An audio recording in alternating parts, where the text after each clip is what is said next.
Welcome everyone. पटवारी भर्ती 2023 के लिए सामान्य विज्ञान का ये पार्ट 8वां है हमारा।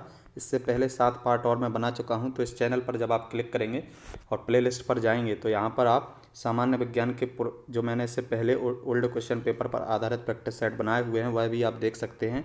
साथ ही साथ जीके जीएस के भी आप प्रैक्टिस सेट देख सकते हैं। तो इस प्रैक्टिस सेट में जनरल साइंस का ये जो प्रैक्टिस सेट है हमारा सामान्य विज्ञान का 25 प्रश्न रहेंगे। तो चलिए इस वीडियो को हम स्टार्ट करते हैं, जो आने वाले पटवारी भर्ती के लिए आपके लिए हेल्पफुल रहेगा। जनरल साइंस का हमारा पहला प्रश्न है, प्रकाश संश्लेषण अभिक्रिया में प्रकाश ऊर्जा का मुख्य कार्य है। आपको बताना है कि जो प्रकाश संश्लेषण का अभिक्रिया होता है उसमें प्रकाश ऊर्जा का क्या कार्य होता है। पर्णहरित को सक्रिय करने में, जल के अणु को तोड़ने में, ग्लूकोज के निर्माण में, CO2 के अपचयन में। तो जो प्रकाश ऊर्जा का कार्य होता है प्रकाश संश्लेषण अभिक्रिया में वह होता है जल के अणु तोड़ने में, स्पिल्ट वाटर। अगला प्रश्न देखते हैं। क्रेब्स चक्र संपूर्ण होती है अंतः प्रादब्बीय जालिका में, हरित लवक में, ग्लॉजिका में, माइटोकॉन्ड्रिया में। तो याद रखना है, ये बहुत IMP प्रश्न है आपका कि जो क्रेब्स चक्र होता है वो कहाँ पूरा होता है या संपूर्ण होता है, तो वो माइटोकॉन्ड्रिया में संपूर्ण होता है। अगला प्रश्न देखते हैं। पृष्ठाधारी पर्ण में वाष्पोत्सर्जन दर होती है। आपको बताना है ऊपरी सतह पर अधिक, निचली सतह पर अधिक, दोनों सतहों पर समान, उपरोक्त में से कोई नहीं। तो जो पृष्ठाधारी पर्ण में वाष्पोत्सर्जन की दर होती है वह निचली सतह में अधिक होती है। ऑप्शन नंबर दूसरा राइट हो जाएगा आपका। कुल 25 प्रश्न है इस प्रैक्टिस सेट में। पूरा का पूरा प्रैक्टिस सेट आपको देखना है, बताना है 25 में से कितने क्वेश्चन आपने सही किए। और जब भी आप कोई प्रैक्टिस सेट देते हैं या किसी टॉपिक को कवर करते हैं तो उसको पूरा देखें, जिससे कि आप आसानी से उस टॉपिक को कवर कर सकें। चलिए अगला प्रश्न देखते हैं। वक्र की निस्पंद इकाई क्या है?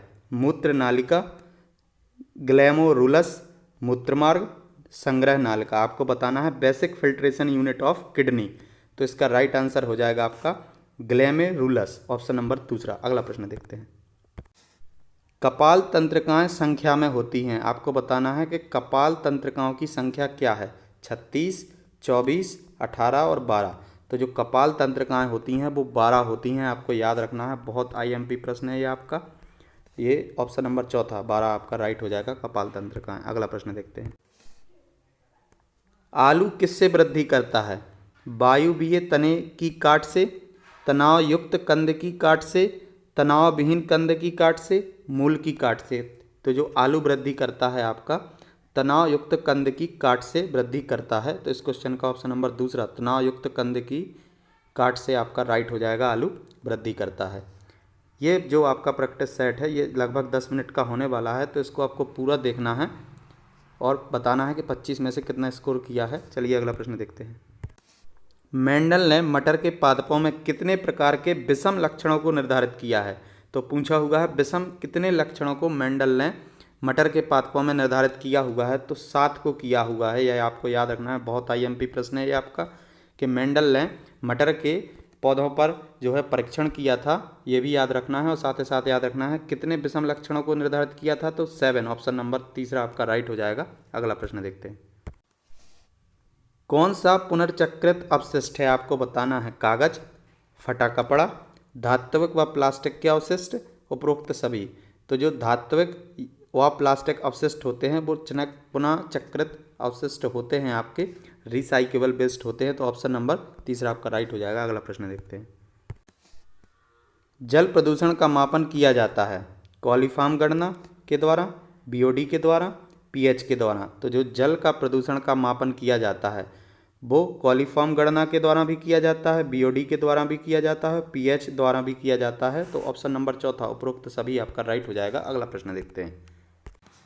प्रोटीन संश्लेषण होता है राइबोसोम में, लाइसोसोम में, केंद्रक में, हरित लवक में। तो जो प्रोटीन का संश्लेषण होता है वो होता है आपका राइबोसोम में। ऑप्शन नंबर पहला ही आपका राइट हो जाएगा। अगला प्रश्न देखते हैं। आगे बढ़ने से कुछ पहले मैं कुछ और जानकारी आपको दे दूं। ये जो चैनल है हमारा एग्ज़ाम रेडियस, इस पर प्लेलिस्ट बना दिया गया है।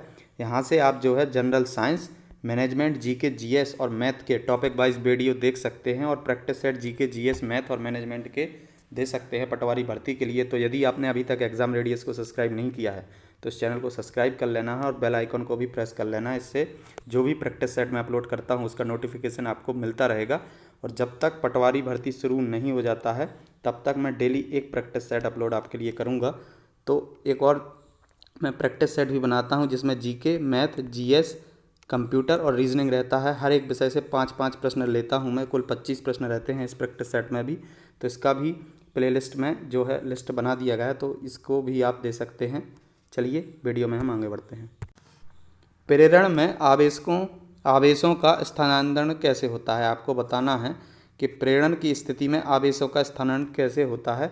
स्पर्श करने पर, रगड़ने पर, दूरी से, या तो रगड़ने पर या स्पर्श करने पर। तो जो प्रेरण में आवेशों का स्थानांतरण होता है वह डिस्टेंस से होता है, फ्रॉम अ डिस्टेंस, दूरी से। ऑप्शन नंबर तीसरा राइट हो जाएगा। अगला प्रश्न देखते हैं। धारा का एसआई मात्रक क्या है? एम्पियर, वोल्ट, ओम, महो। तो जो धारा का एसआई मात्रक होता है, ये बहुत आसान प्रश्न है आपका, एम्पियर होता है। ऑप्शन नंबर पहला ही आपका राइट हो जाएगा। यदि किसी प्रश्न से रिलेटेड आपका कोई डाउट है तो वो कमेंट बॉक्स में आप बता दें, उसको निश्चित ही दूर कर दिया जाएगा। अगला प्रश्न देखते हैं।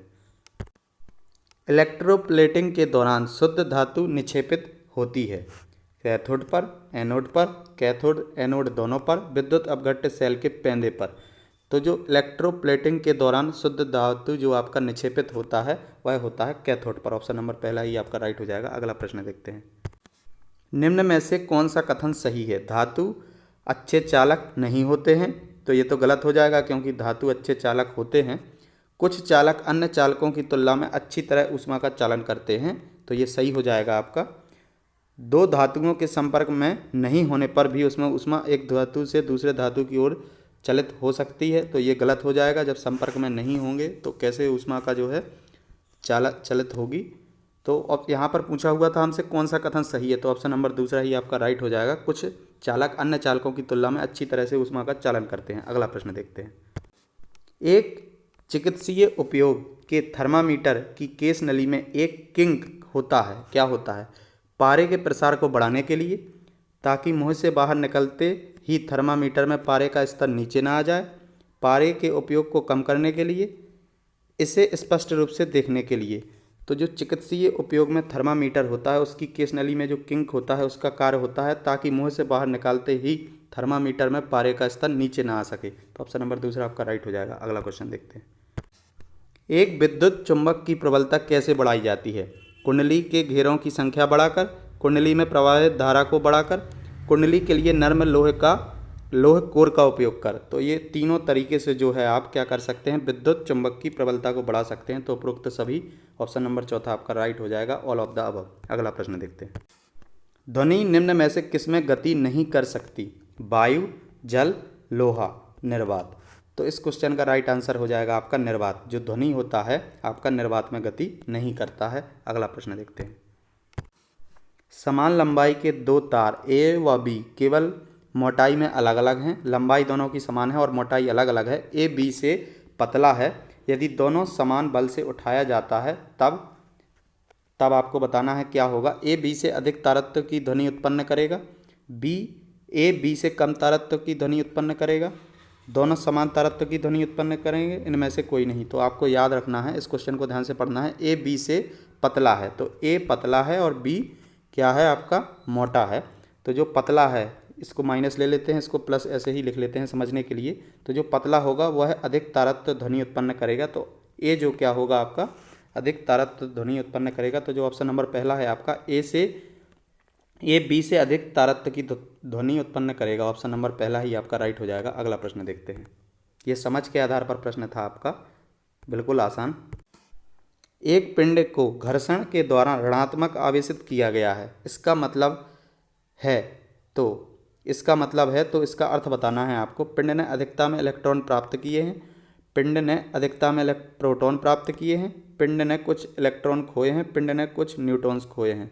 तो यदि उसको ऋणात्मक आवेशित किया गया है तो पिंड ने अधिकता में इलेक्ट्रॉन प्राप्त किए हैं। ऑप्शन नंबर पहला ही आपका राइट हो जाएगा। अगला प्रश्न देखते हैं। यदि एक आवेशित पिंड दूसरे पिंड को आकर्षित करता है तो दूसरे पिंड पर आवेश क्या हो सकता है? ऋणात्मक, धनात्मक, शून्य, ऋणात्मक, धनात्मक या शून्य। तो उस पर जो आवेश है ऋणात्मक, धनात्मक या शून्य तीनों हो सकते हैं। तो ऑप्शन नंबर चौथा आपका राइट हो जाएगा। अगला प्रश्न देखते हैं। अपमार्जक जल का पृष्ठ तनाव क्या करते हैं? कम करता है, बढ़ाता है, उतना ही रखता है और प्रयुक्त में से कोई नहीं। तो जो अपमार्जक हैं वो जल का पृष्ठ तनाव क्या करते हैं, कम करते हैं, रिड्यूस करते हैं। ऑप्शन नंबर पहला ही राइट हो जाएगा। अगला प्रश्न देखते हैं। विलयन के उस पीएच मान को क्या कहा जाता है जिस पर विद्युत क्षेत्र के प्रभाव में ध्रुवीय एमिनो अम्लों का अभिगमन नहीं होता है। आपको बताना है यूकैटिक बिंदु, उदासीनीकरण बिंदु, समवैद्युत बिंदु, निःसरण बिंदु। तो आपको बताना है eutectic point, neutralisation point, isoelectric point या इफ्यूजन पॉइंट। तो इस क्वेश्चन का राइट आंसर हो जाएगा आपका आइसो इलेक्ट्रिक पॉइंट, समवैद्युत बिंदु। चलिए अगला प्रश्न देखते हैं। कैलोरीफिक मान निम्न में से किस क्रम में है। आपको बताना है कैलोरीफिक वैल्यू का ऑर्डर। तो आपको पता होना चाहिए इसमें कि सबसे ज़्यादा कैलोरीफिक वैल्यू जो होता है आपका वो वसा का होता है। तो ऑप्शन दिया हुआ है 2 में जो है वसा आगे है, तो देख लेते हैं। तो वसा, कार्बोहाइड्रेट और प्रोटीन, ये क्रम सही हो जाएगा आपका। पहले वसा, फिर कार्बोहाइड्रेट और फिर प्रोटीन आपका हो जाएगा। तो ऑप्शन नंबर तीसरा आपका राइट हो जाएगा। अगला प्रश्न देखते हैं। विटामिन ए की कमी से क्या परिणाम होता है। स्कर्वी, रतौंधी, बेरीबेरी, रैकेट्स। तो जो विटामिन ए की कमी से क्या होता है, रतौंधी होता है, नाइट ब्लाइंडनेस होता है। और साथ ही साथ यह भी याद रखना है आपको, तो विटामिन ए की कमी से संक्रमण रोगों का खतरा भी होता है। चलिए अगला प्रश्न देखते हैं। बेकेलाइट है, आपको बताना है बेकेलाइट क्या है। योगात्मक बहुलक, इलास्टोमर, सुनम्य प्लास्टिक, ताप दृढ़ plastic, addition polymer, elastomer, thermoplastic, thermosetting plastic. ये 4 ऑप्शन दिए हुए हैं। ये आखिरी प्रश्न है, 25वां प्रश्न है जनरल साइंस का हमारा। इस क्वेश्चन का आंसर आपको कमेंट बॉक्स में बताना है और साथ ही साथ बताना है यह वीडियो आपको कैसा लगा। यदि किसी प्रश्न से कोई आपका डाउट है तो कमेंट बॉक्स में आप बता सकते हैं। और यदि अभी तक आपने एग्ज़ाम रेडियस को सब्सक्राइब नहीं किया है तो इस चैनल को आपको सब्सक्राइब कर लेना है। आपको इस चैनल से निश्चित ही मदद मिलेगी। चलिए वीडियो को हम समाप्त करते हैं, मिलते हैं नेक्स्ट वीडियो में। Thanks for watching.